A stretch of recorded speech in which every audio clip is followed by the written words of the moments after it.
Après les fêtes de fin d'année, c'est souvent la même histoire et c'est interdit par la loi. Des sapins sont laissés à l'abandon près des poubelles en bas des immeubles. Un mauvais réflexe que le Grand Lyon essaye de corriger en mettant à disposition de tout le monde des points de collecte de proximité. Un sapin qui va être déposé dans une rue va devenir un déchet.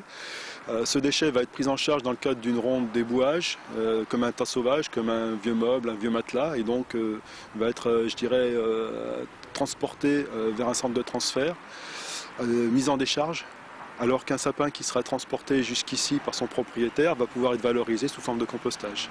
Des points de collecte qui ouvriront pour la plupart du 10 au 18 janvier en complément du réseau de déchetterie. En attendant leur ouverture, la bonne attitude, c'est donc de se diriger vers la déchetterie la plus proche, comme ici à Gerland, où les allers-retours ont déjà commencé pour effectuer ce geste simple mais utile.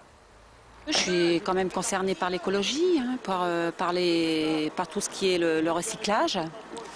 Donc je pense que c'est important, à notre époque c'est important. Et plus par conscience de respect des autres, et puis plutôt que ça traîne dans la rue, autant y amener. Finir en compost, c'est donc la nouvelle destinée des sapins, une habitude qui rentre peu à peu dans les mœurs. En 2007, 115 000 tonnes ont été collectées sur l'ensemble du Grand Lyon.